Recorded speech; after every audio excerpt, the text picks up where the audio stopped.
یہ چھپ چھپ کے زندہ میں ہے رونے والی، اسی سے ہے نوحہ، اسی سے ازاں ہے، یہی ہے سکینہ، یہی فاطمہ ہے۔ مظالم کی روداد اس نے سنائی، اسی نے حرم کو رہائی دلائی۔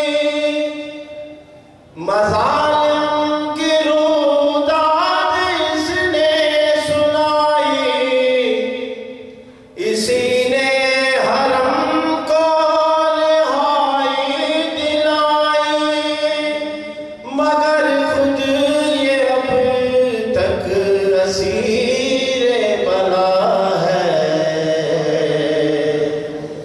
یہی ہے سکینہ، یہی فاطمہ ہے۔ وہ شام غریباں پالی سکینہ،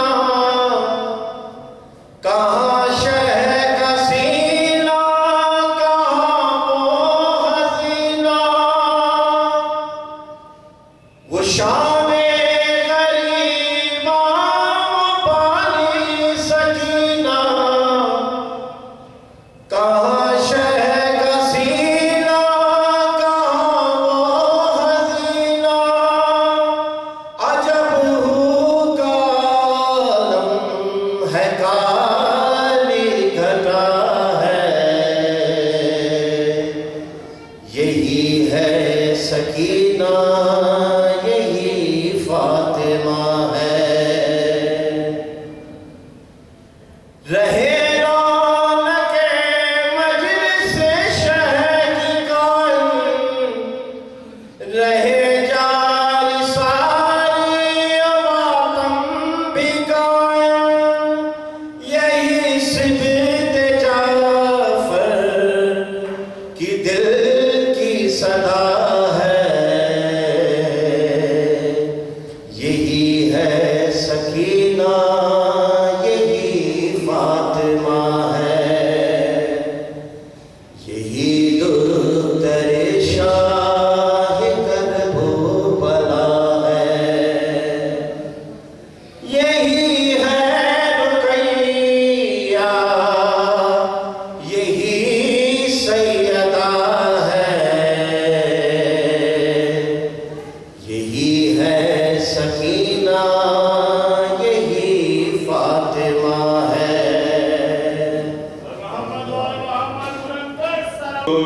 ڈالیے تاریخ پر بتاتی ہے،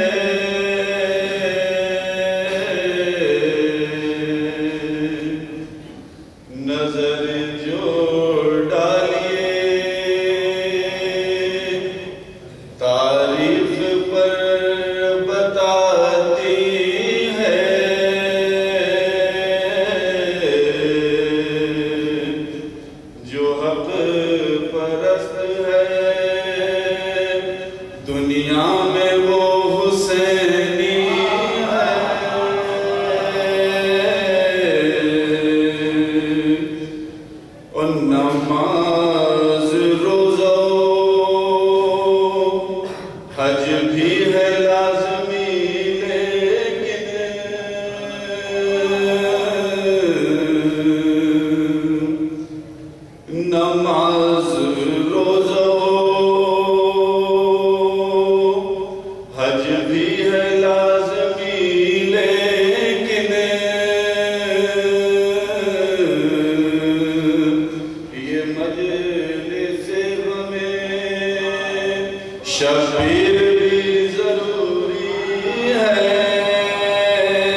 جو استغاثے کی شبیر نے سزا دی ہے. مقطع پیش کرتا ہوں. اور بڑا نصیب ہے جو ہو گئے شہید عابد. یہ زندگی تو بہرحال جانی ہے. یہ زندگی تو بہرحال یوں بھی جانی ہے. نظر جو ڈالیے.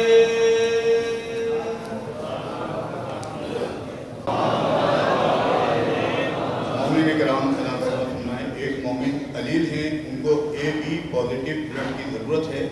اگر وہ مومن دینا چاہتے ہیں وہ انجمن لشکر افواج کے کسی بھی ممبر سے رابطہ کر سکتے ہیں. چند مومن نے اپنی دعائے صحت کے لیے درخواست آپ حضرات سے کی ہے. جناب خطیب اہل بیت جاوید عباس نقوی صاحب، سبت حسنین صاحب، نصیر جہاں، عبدالغفار. بسم اللہ الرحمن الرحیم. الرحمن الرحیم.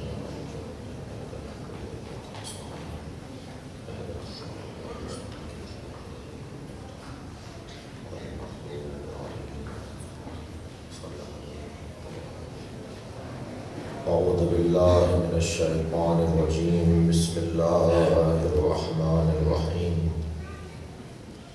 الحمد للہ الذی لا یبلغ مدحته القائلون ولا يحصي نعماءه العاتون ولا يؤدي حقه المجتهدون الذي ليس لصفته حد محدود ولا نعت موجود ولا وقت معدود ولا أجل معدود فطر الخلائق بقدرته ونشر الرياح برحمته.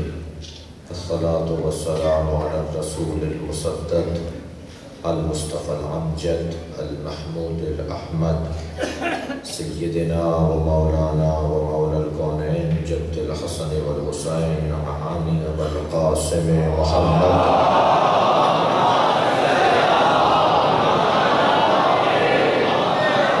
وآله الطيبين الطاهرين المعصومين الذين قال الله إنما يريد الله ليذهب عنكم الرجس أهل البيت ويطهركم تطهيرا.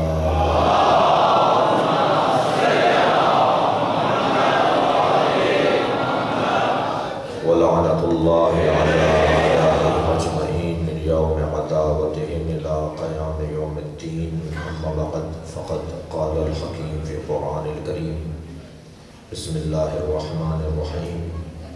وما جعل الله لرجل من قلبين في جوفه. صلوات.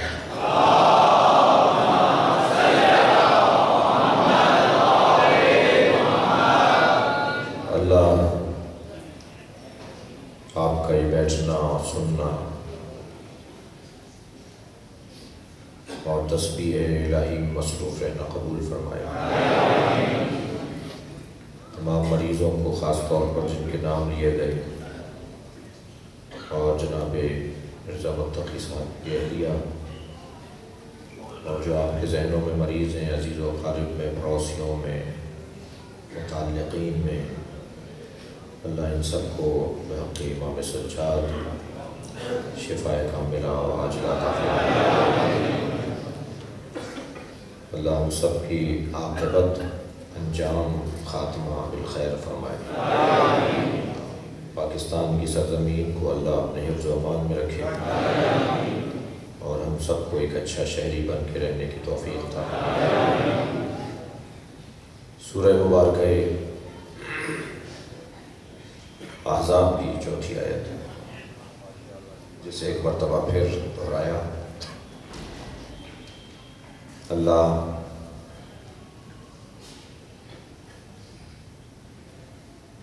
ایک سینے میں دو دل خلق نہیں کرتا. دو آنکھیں رکھی ہیں، دو کان رکھے ہیں، دو ہاتھ دو پیر رکھے ہیں، لیکن دل ایک رکھا ہے۔ اور فرمایا کبھی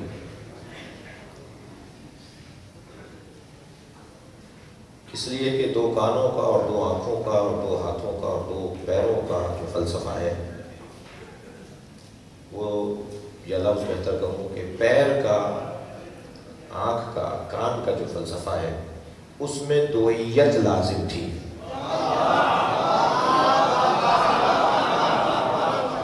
لازم تھا کہ یہ عضو دو ہو۔ ایک آنکھ سے دیکھنے والا صحیح نہیں دیکھ پاتا، البتہ اپنی دانش میں وہ بہت بڑا سیاستدان ہوتا ہے،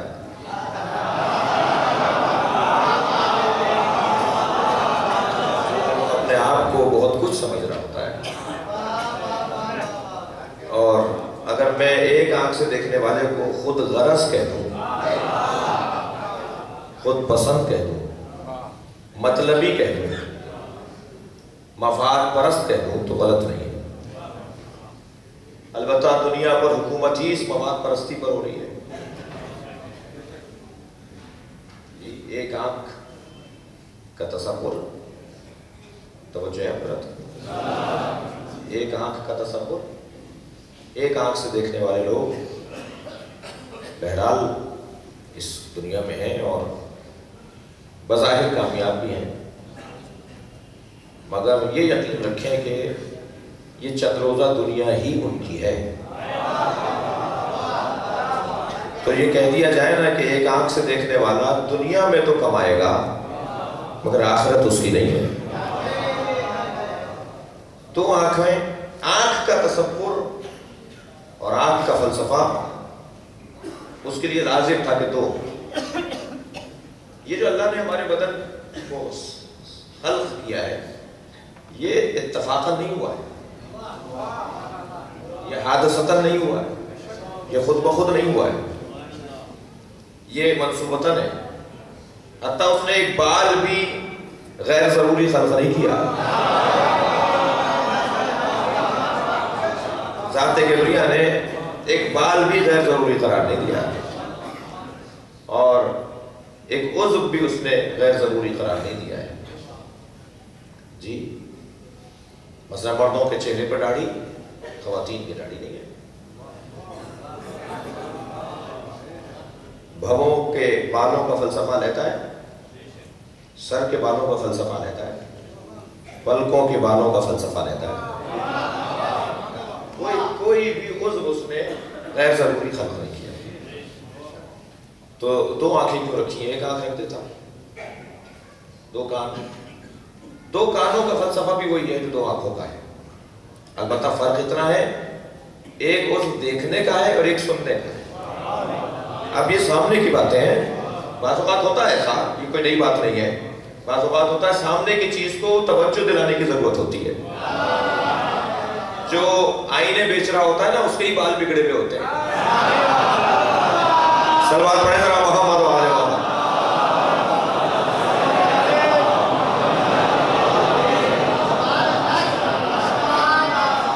وہ جو گھڑی بیچ رہا ہوتا ہے نا، اس کو ہی ٹائم کا پتہ نہیں ہوتا۔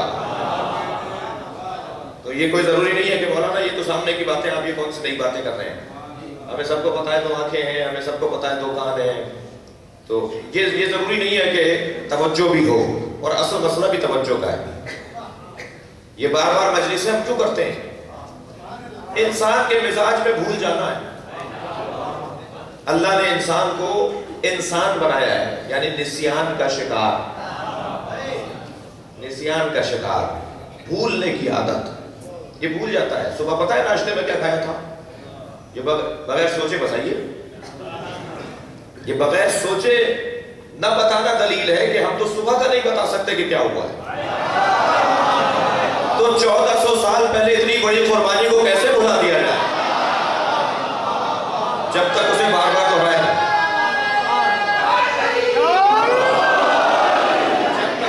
جب تک اسے بار بار نہ دہرایا جائے۔ کہ بار بار اس لیے دوہروایا جا رہا ہے. ہر سال محرم آئے گا, ہر سال چاند دکھائی دے گا, ہر سال ماتم ہوگا, ہر سال ذکر مصائب ہوں گے. یہ تو حسین کی قربانی کا تب ہے کہ ہر سال تازہ ہے. ورنہ عزیزان گرامی ہم تو پرانے ہو جاتے ہیں, ہم پرانے ہو جاتے ہیں. یہ اعجاز ہے, قربانی حسین ہے. یہ امام حسین کی قربانی کا معجزہ ہے کہ ہر سال تازہ ہے, ہر سال نئی ہے. اپنے دادا پر بھی 4 دن کے بعد آنسو کم ہو جاتے ہیں. اپنے سگے بھائی کے جنازے پر بھی 4 دن کے بعد آنسو کم ہو جاتے ہیں. جیسے جنازے پہ گریا تھا ایسے سویم پر نہیں رہا, جیسے سویم پہ تھا ایسا چہروں پہ نہیں رہا, جیسے چہروں پر تھا ایسے برسی پر نہیں رہا, جیسے پہلے سال روئے ایسے دوسرے سال نہیں روئے. اور جنہوں نے دیکھا نہیں کہنے صاحب عزیز تو ہمارے تھے مگر ہمیں رونا نہیں آتا ان پہ. ایک مثلا عزیز رہ گیا, فرض کیجئے کسی ملک کے اندر ایک عزیز یہاں تھا, دونوں کے رشتے برابر تھے, 2 سگے بھائی, اماں کے مرنے پہ ایک ساتھ نہیں رو رہے. ایک وہ جس نے اماں کے ساتھ وقت زیادہ گزارا ہے وہ زیادہ روئے گا, جس نے اماں کو دیکھا ہی نہیں تھا یا کم دیکھا یا بہت عرصے پہلے دیکھا تھا اور اب 20 سال سے دیکھا ہی نہیں تھا, اسے رونا نہیں آ رہا. ایسا ہی ہے نا, تو رونے کی کیفیتیں ہیں نا. لیکن کبھی غور فرمایا کہ ہم نے تو امام حسین کو شہید ہوتے ہوئے نہیں دیکھا, ہم نے تو حضرت علی اکبر کی برچھی لگتے ہوئے نہیں دیکھی, مگر یہ بغیر دیکھے ہوئے ایسے رونا کہ جیسے دیکھنے والا روتا ہو. ایسا نہیں ہے تو کیا ہے, ہر سال تازہ ہے, ہر سال کم پڑ رہا ہے. تو بعض چیزیں جو ہیں بہت سامنے کی ہیں مگر ان پہ توجہ کی ضرورت ہے, اور توجہ دلانے کا ہی نظام ہے. ذکر فإن الذکر تنفع المؤمنین. میرے حبیب بار بار دہراؤ, اب ہم پیغمبر کے حکم پر عمل کریں یا تمہارے تانوں کا خیال کریں؟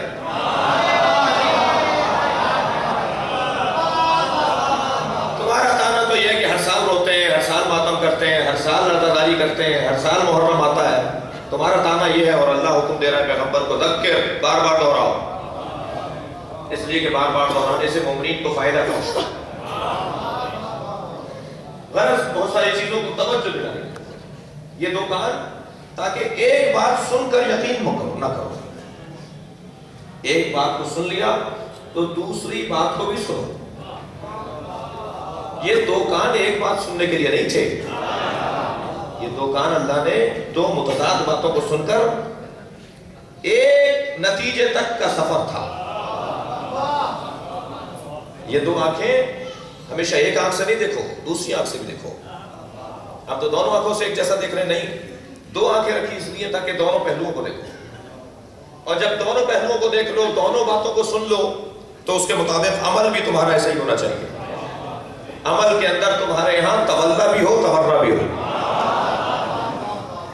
میں کہہ چکا ہوں پہلے کسی مجلس کے اندر, اگر یہاں نہیں کہا تو دوہرا رہا ہوں, اور کہہ بھی دیا پھر بھی دوہرا رہا ہوں کہ تورہ قول نہیں ہے, فعل ہے.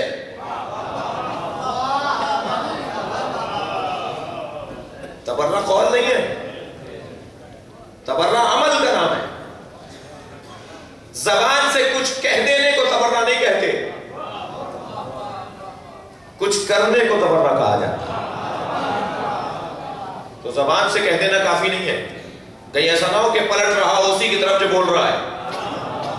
میں نے یہ حدیث پڑھی, پیغمبر کی حضرت فرما رہے ہیں رب تال القرآن والقرآن یلعنہ. کتنے ہی قرآن کے تلاوت کرنے والے ہیں جن پر قرآن لعنت کرتا ہے. ذرا صلوات پڑھیں محمد و آل محمد.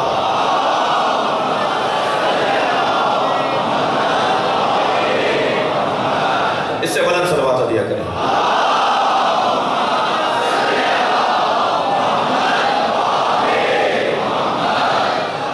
اچھا, قرآن کے پڑھنے والوں پہ تو قرآن لعنت کرے, اور لعنت کے کرنے والوں پہ ضروری نہیں ہے کہ لعنت نہ آئے. اس لیے لعنت سے بچنے کا حل زبان سے لعنت کرنا نہیں ہے, عمل ایسا کر دیا جائے کہ پھر لعنت کہیں اور پلٹ کر جائے. مولا فرما رہے خبردار میرے دشمنوں کے لیے غلیظ اور نامناسب زبان استعمال مت کرو، اس سے مجھے کوئی فائدہ نہیں ملے گا۔ علی کو اگر مدد چاہیے تو وہ مت کرو جو وہ کر رہے ہیں۔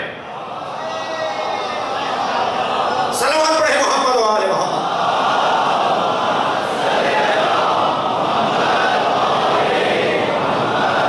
یہ ہے مفہوم تبرع۔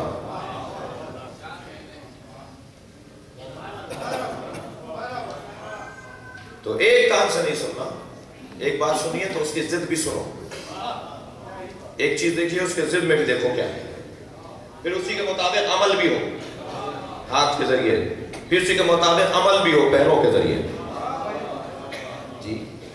لیکن دل ایک رکھا ہے، جو دل ایک رکھا ہے، تم دونوں آنکھوں سے دیکھنے کے بعد فیصلہ ایک ہی لینا ہے، دونوں کانوں سے سننے کے بعد فیصلہ ایک ہی لینا ہے۔ خوب اچھی طرح دیکھ لو، خوب اچھی طرح سمجھ لو، اس کے بعد طے کر لو کہ کون ٹھیک ہے اور کون غلط ہے۔ دل میں ایک ہی بسے گا۔ یہ ظرف ہر مظروف کے لیے نہیں بنایا۔ صلوات پڑھے ذرا محمد و آل محمد۔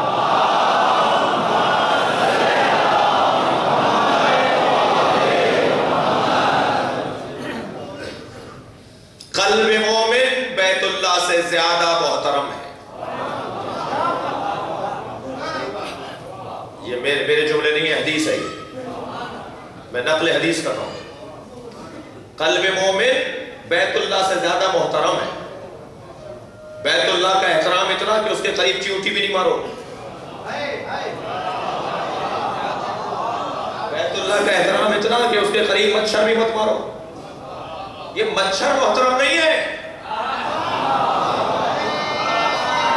یہ چیونٹی محترم نہیں ہے، قریب آ گئی،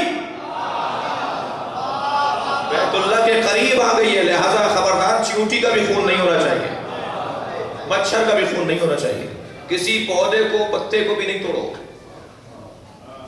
کیوں؟ اس لیے کہ حرم میں آگے آئی ہے۔ صلوات پڑھ لیں ذرا محمد و آل محمد۔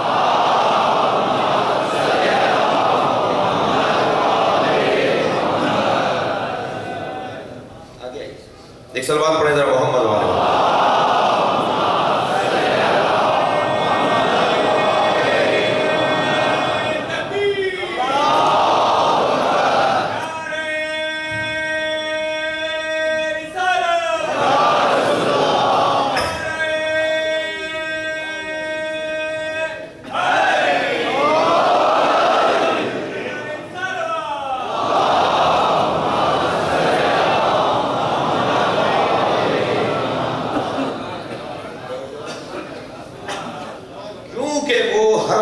کے قریب آ گیا ہے تو اس کا احترام اس کی وجہ سے ہے۔ توجہ چاہوں گا، قلب مومن بیت اللہ سے زیادہ محترم، تو اس کا احترام کتنا ہونا چاہیے؟ جس نے قلب مومن کو، دل مومن کو، دل مسلم کو، مسلم بمعنی مومن، اس لیے کہ ابراہیم بھی اپنے آپ کو کہہ رہے ہیں کہ اللہ مجھے مسلمان بنا، یہ مسلمان یعنی ایمان پر مسلمان بنا، اسلام سے پھر بھی ہاتھ نہیں اٹھے گا، کہنے صاحب ہم تو مومن ہو گئے ہمیں اسلام نہیں چاہیے، نہیں، یہ جائزہ گفتگو ہے، مومن ہو گئے تو اب زیادہ اسلام چاہیے جی۔ حضرت ابراہیم بھی فرما رہے تھے، بحث یہ ہے کہ قلب مومن محترم ہے اور اس کو توڑنا نہیں ہے، یہ اگر ٹوٹ گیا تو اس سے بڑا گناہ ہوگا کہ خانہ کعبہ کو توڑ دیا گیا۔ خانہ کعبہ کو ڈھانے والا، اور یزید لعنتی کیوں ہے؟ اس لیے کہ اس نے خانہ کعبہ کی توہین بھی کی ہے اور مومنین کے مولا کا بھی دل توڑا ہے، مومنین کے مولا کا بھی دل توڑا ہے، اس لیے اس کے لیے کوئی گنجائش نہیں ہے۔ گفتگو یہ ہے کہ اللہ نے ایک سینے کے اندر دو دل اس لیے قرار نہیں دیے کہ یہاں وہ بسے گا آ کر جس کے بسنے کا حق ہے۔ دیکھیے محبت تو ہونی ہے، یہ تو کمزوری ہے انسان کی، محبت تو ہونی ہے، کیا کیا جائے کہ محبت اس سے ہو جو لائق محبت ہے۔ سلوات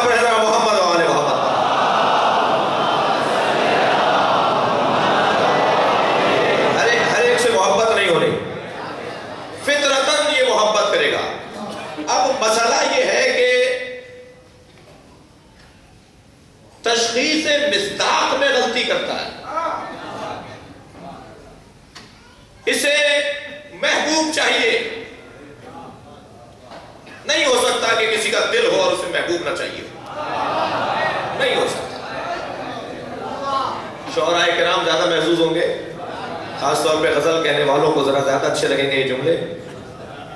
تو جو ہے نا، اس دل کو محبوب چاہیے،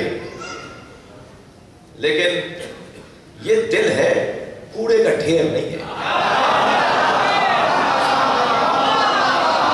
نہیں لے رہے آپ جملے، نہیں لے رہے. یہ اللہ نے بنایا ہے، یہ کوڑے کا ڈھیر نہیں ہے کہ ہر گندگی اس میں ڈال دو. سلام پڑھیں محمد و آل محمد.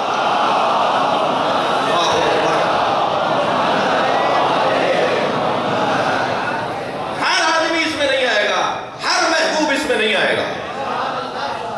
اب جملہ سنیں میرے مولا امام رضا علیہ السلام کا.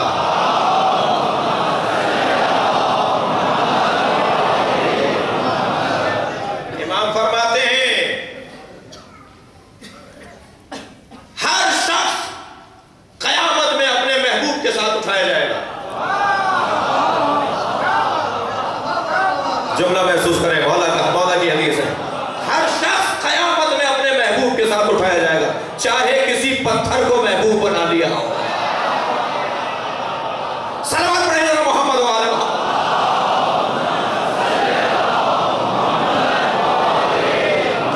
یہ دل کوڑا پھینکنے کی جگہ نہیں ہے.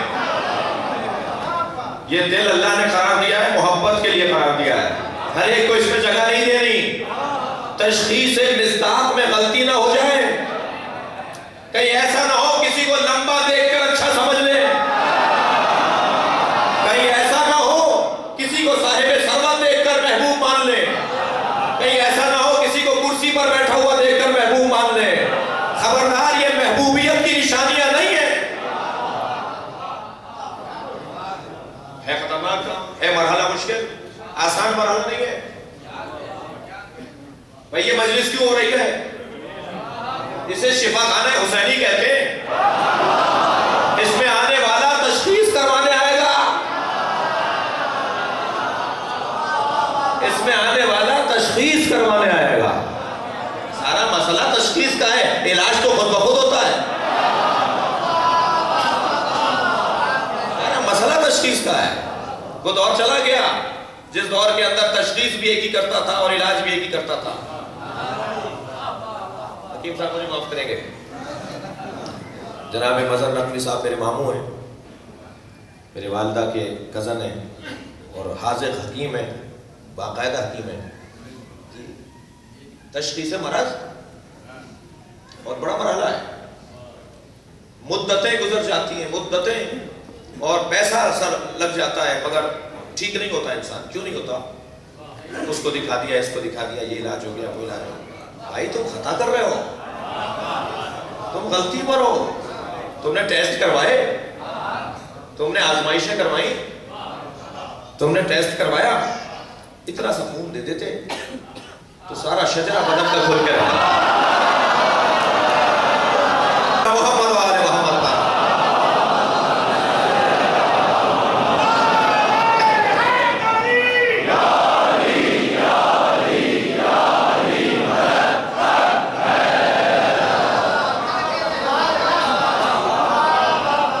تشخیص مرض کا مرحلہ پہلے ہے. ساری خطا اس پر ہے کہ تشخیص نہیں ہو پا رہا. دیکھا نا آپ نے پیغمبر اکرم کے ساتھ کیا ہوا. آج 1400 برس گزرنے کے بعد لوگ کہہ رہے ہیں کہ حضرت نے اپنے آپ سے علیحدہ کیوں نہیں کیا. مولا علی کے ساتھ کیا ہوا.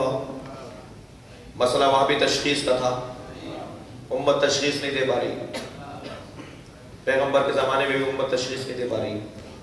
مولا امام حسن کے پہلے 6 مہینے میں بھی امت کو مرض معلوم نہیں ہو رہا. مرض کیا ہے؟ امام حسن نے صلح کر کے تشخیص مرض کر دیا.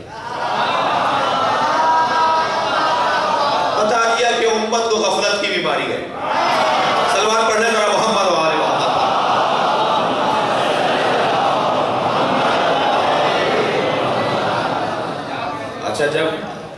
غفلت اور خفتگی اور سستی طویل ہو جائے تو وہ اس کا علاج بھی مشکل ہو جاتا ہے.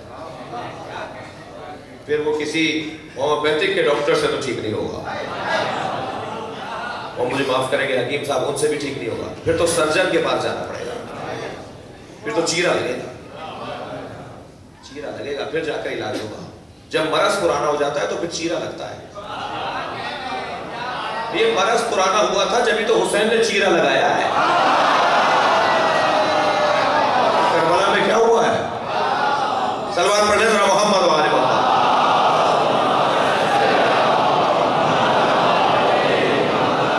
مسئلہ سارا. ساجد صاحب یہ کرسی ہے، اگر اوپر آپ تشریف فرماؤ. ماسٹر ساجد صاحب ادھر آ جائیے، اوپر آ جائیے.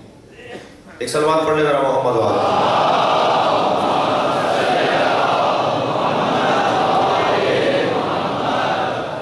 میں کرسیوں کا مخالف ہوں، لیکن یہ کہہ کر بھی میں نے ایک دعوت دی ہے کہ یہ بزرگوں کے لیے ہیں.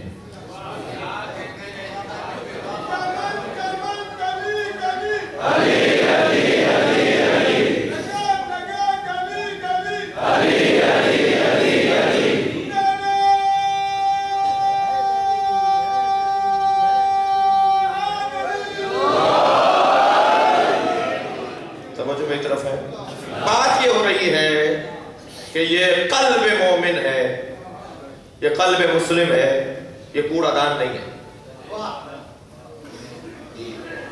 یہ کوڑا دان نہیں ہے، اس میں ہر ایک کو نہیں آنا. تشخیص محبوب مرحلہ ہے جو مشکل مرحلہ ہے. محب کسے اپنے دل میں بسائے. مولا کیا فرما رہے ہیں؟ مولا فرما رہے ہیں کہ ہر شخص اپنے محبوب کے ساتھ قیامت میں اٹھایا جائے گا. ہر محب اپنے محبوب کے ساتھ قیامت میں اٹھایا جائے گا، چاہے محبوب پتھر ہو. اب بات کا جملہ دیکھیں، امام رضا کا فرماتے ہیں چاہے محبوب پتھر ہو تو بہتر نہیں ہے تم ہم سے محبت کرو.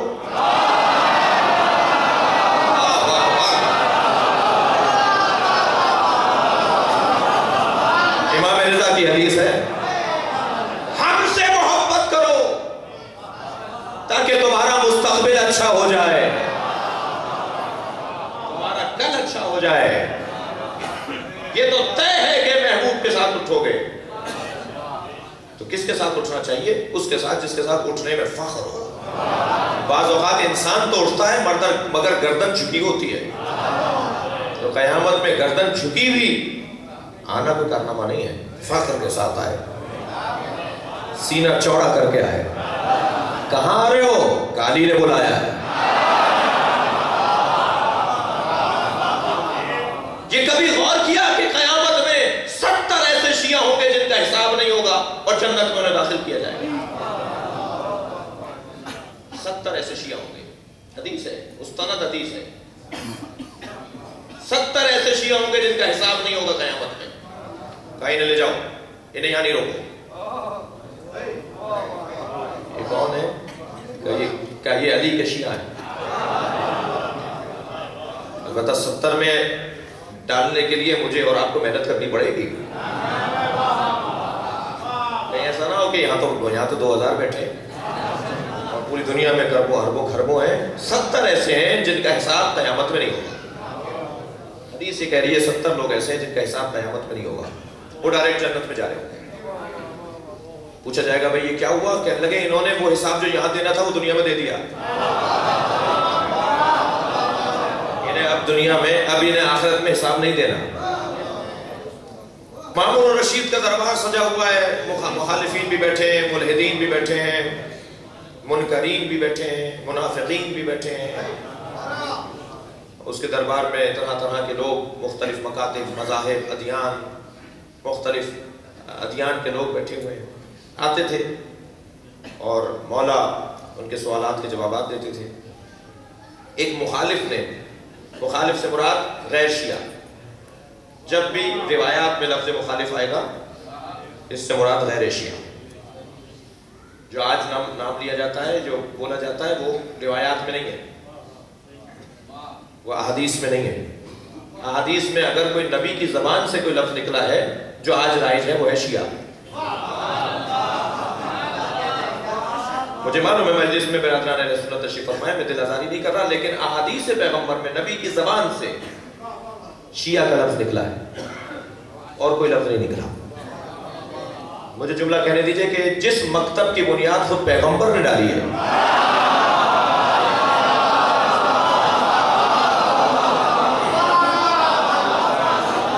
لفظ شیعہ خود پیغمبر اکرم کی زبان مبارک پر آیا ہے.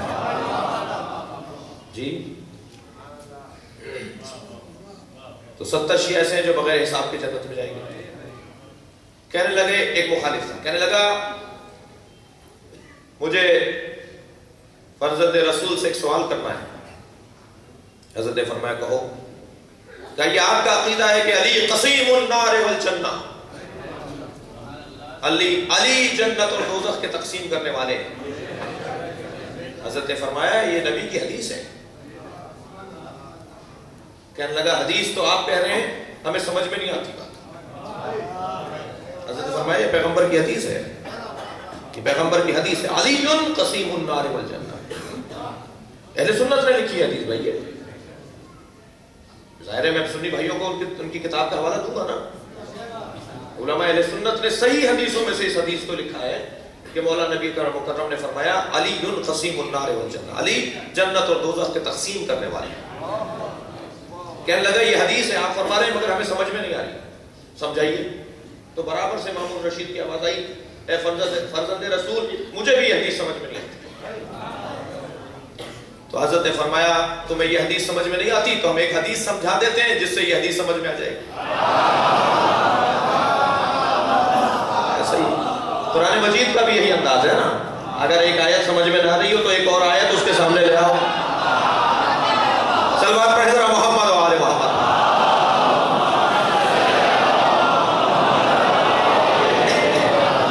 احادیث پیغمبر، احادیث ائمہ کا بھی یہی ہے. لہذا یہی مجھے یہ جملہ کہنے دیجئے، جو تقلید کو نہیں مانتے، میں ان سے مخاطب ہو رہا ہوں، جو تقلید کو نہیں مانتے، 80,000 سے زیادہ ائمہ کی حدیثیں ہیں.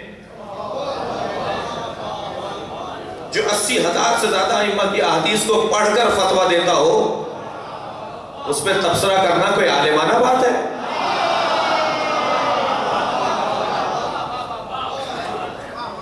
میں نے تو کوئی 100 حدیثیں بھی نہیں پڑھی. میں سے مراد ہے پوری امت، پوری ملت ہے. وہ جانتے ہیں کہ یہ کون سی حدیث ہے. اس حدیث کو سمجھنے کے لیے اس حدیث کا سہارا. یہ دونوں سمجھ میں نہیں آ رہی تو ان 2 حدیث، یہ دونوں نہیں سمجھ میں آ رہی تو وہ حدیث ڈھونڈو جو انہیں سمجھائے. کتنی ٹیکنیکی بات ہے، کتنی فنی مسئلہ ہے.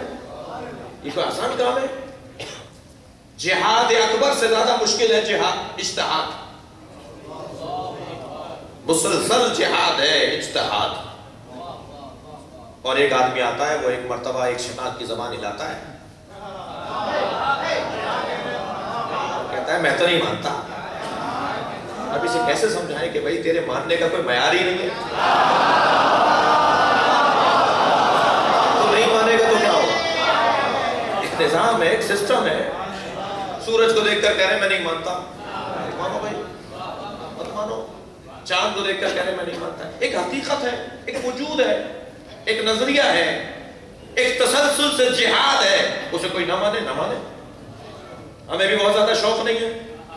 انہیں اگر اس بات کی طرف توجہ ہو جائے گی تو ملت میں انسجام بڑھ جائے گا، ملت میں اتحاد بڑھ جائے گا.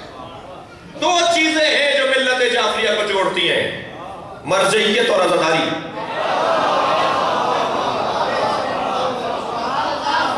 ان دونوں کا تحفظ ہے، ان دونوں کا تحفظ عزیز ہے. عزاداری کو محفوظ رکھنا ہے، مرجعیت کو محفوظ رکھنا ہے. تو فرمانے لگے کہ کہنے لگا کہ مجھے بھی حدیث سمجھ میں نہیں آتی. حضرت فرمایا ایک حدیث سنا دیتے ہیں تمہیں تاکہ یہ حدیث تمہیں سمجھ میں آ جائے. تو میں یہ حدیث سمجھ میں نہیں آ رہی کہ علی قسیم النار والجنہ، تو یہ حدیث تو سمجھ میں آ رہی ہے کہ پیغمبر نے فرمایا یا علی حبو کا ایمان و بغضو کا کفر. صلوات پڑھیں محمد و آل محمد.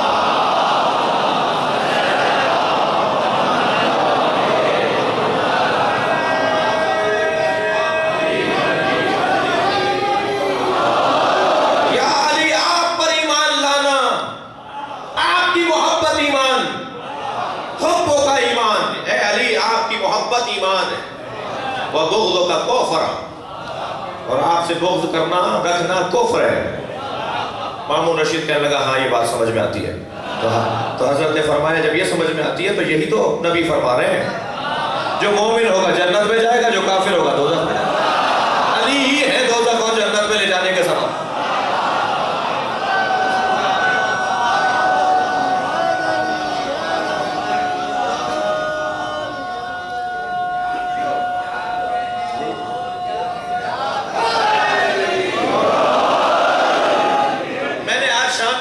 میں 20% مجمع اس وقت کا وہاں تھا، ظاہر اس سے زیادہ وہاں گنجائش بھی نہیں تھی جی، ایک تعداد آپ میں سے وہاں تھی، بہت سے چہرے میں دیکھ رہا ہوں۔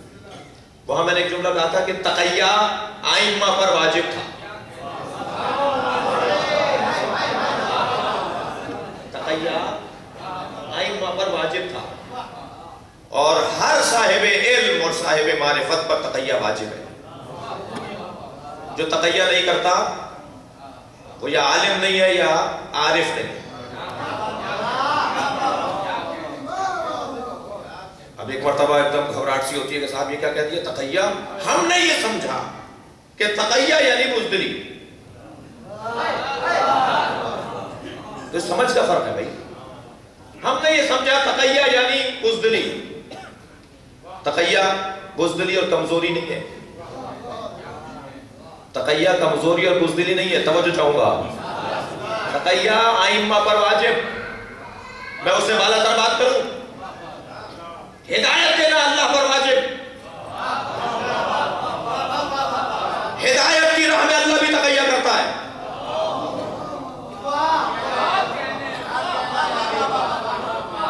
مکمل وہ بات نہیں کر رہا تاکہ لوگوں کا وقت ضائع نہ ہو، جو کہ شام میں ہی وہی بات کرتی، رات میں بھی وہی بات کرتی، لہذا مکمل وہ بات نہیں کر رہا، اس بات کے اندر اور بہتری لا رہا ہوں، اس بات میں اور بہتری لا رہا ہوں۔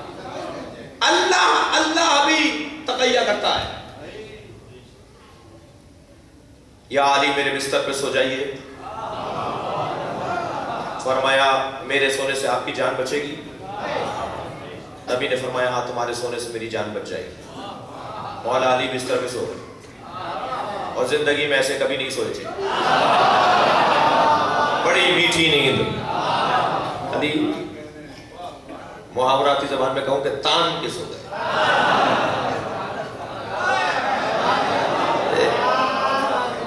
ایک مرتبہ مولا بڑے سکون کے ساتھ ساری رات سوتے رہے، ادھر پیغمبر اکرم ہجرت فرما رہے ہیں، غار میں پہنچ گئے۔ یہاں بستر پہ لٹایا کیوں ہے؟ تاکہ سب سمجھیں کہ پیغمبر سو رہے ہیں۔ وہاں غار میں پہنچے، مکڑی سے جالا تنوا دیا۔ مکڑی ایک دن میں جالا مکمل نہیں کرتی، اور وہ بھی اتنے بڑے دہن کے اوپر، غار کے اتنے بڑے دہن کے اوپر ایک دن میں چند گھنٹوں میں مکڑی جالا نہیں بن سکتی۔ اللہ نے اہتمام کیا، اللہ نے ارادہ کیا، مکڑی نے اتنا بڑا جالا بنا لیا جی، اور کبوتری نے انڈے دیے ہوئے بالکل رستے میں جہاں پہ غار ہے وہاں کبوتری نے انڈے دیے ہوئے۔ اب یہ ڈھونڈتے ڈھونڈتے پہنچے تو پیر تو بتا رہے کہ یہاں گئے۔ ایک ذہن میں جملہ رہے، ہر کھوجی اچھا نہیں ہے۔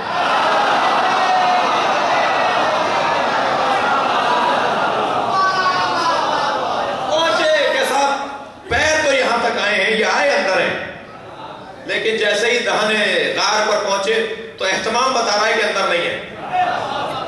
بھائی مجھے جملہ کہنے دیجئے، کیا نبی بستر پر ہیں؟ نہیں، اللہ اہتمام کر رہا ہے کہ ہیں۔ کیا پیغمبر غار میں نہیں ہے؟ اللہ اہتمام کر رہا ہے کہ نہیں ہے؟ اللہ تقیہ کر رہا ہے۔ صلوات پڑھے محمد و آل محمد۔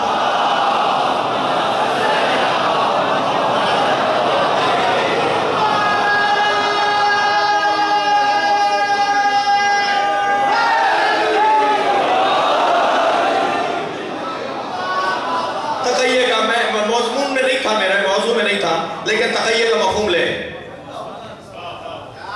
تقیہ ہمارے ہاں واجبات میں سے چند